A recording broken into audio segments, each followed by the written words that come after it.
Assalamualaikum warahmatullahi wabarakatuh. Halo semuanya, selamat datang di Suara Kebijakan, tempat kita ngobrol santai tapi soal isu-isu publik yang dapat sama kehidupan kita.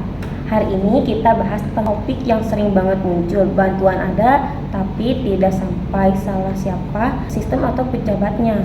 Dan kali ini aku udah bareng sama Zahra, mahasiswa yang lagi fokus bahas soal birokrasi dan kebijakan publik. Halo Zahra.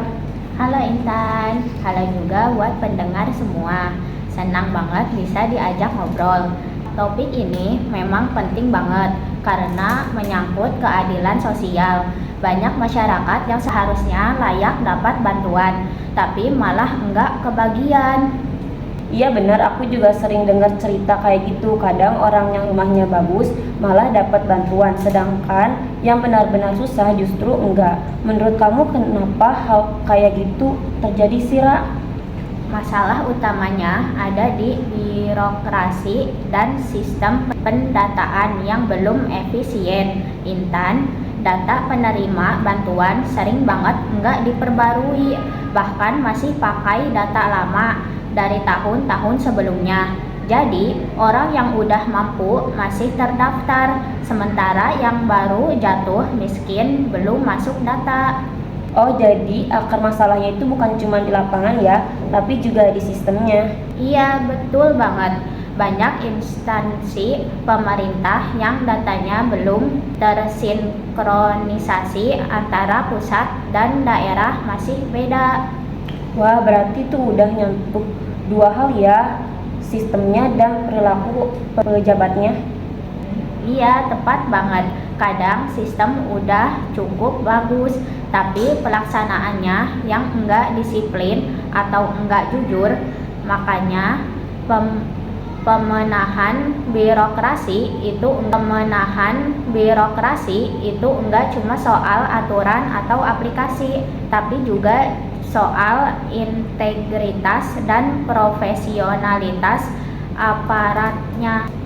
Oh, aku jadi ingat waktu pandemi 2019 dulu, banyak banget warga yang ngeluh karena bantuannya nggak turun-turun, padahal udah didata. Itu karena sistemnya ribet juga ya?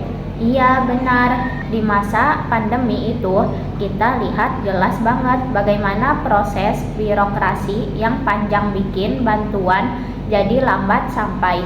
Setiap tahap harus nunggu tanda tangan atau verifikasi dari banyak pihak. Padahal di kondisi darurat kayak gitu, yang dibutuhkan adalah kecepatan dan ketepatan.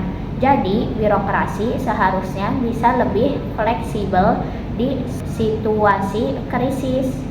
Kalau ngomongin solusi, menurut kamu apa yang bisa dilakukan biar bantuan sosial bisa lebih tepat sasaran?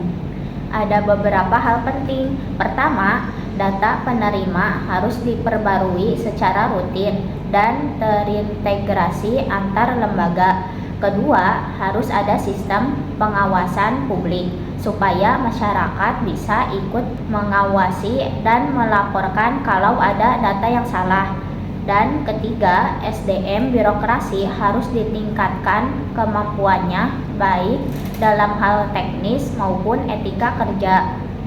Iya, kadang orang cuma fokus bikin aplikasi baru, padahal kalau orang di dalamnya nggak berubah, ya hasilnya sama aja. Setuju banget, teknologi itu cuma alat bantu, tapi kalau manusia masih asal jalan dan nggak jujur, bantuan tetap aja salah sasaran. Makanya reformasi birokrasi itu harus menyentuh sisi manusia, bukan cuma sistemnya.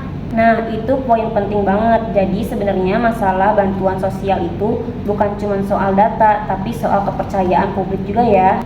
Iya betul, kalau masyarakat udah nggak percaya sama sistem bantuan, mereka jadi apatis dan merasa negara nggak hadir buat mereka. Padahal bantuan sosial itu bentuk nyata tanggung jawab negara terhadap rakyatnya yang membutuhkan. Setuju banget, Ra. Dari obrolan kita hari ini bisa disimpulkan kalau masalah bansos yang nggak tepat sasaran itu terjadi karena dua Hal utama, birokrasi yang masih lambat dan pejabat yang belum sepenuhnya profesional. Padahal kebijakan publik seharusnya bisa bikin rakyat merasa melindungi, bukan kebingungan.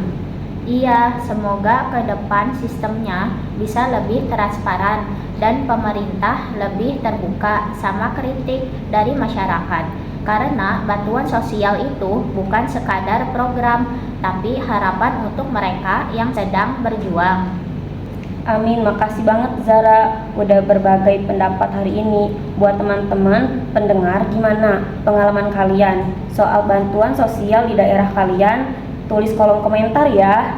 Ya, makasih juga udah dengerin sampai akhir. Jangan lupa like, share biar makin banyak yang peduli sama isu-isu kebijakan publik. Oke, sampai jumpa di episode selanjutnya. Dadah.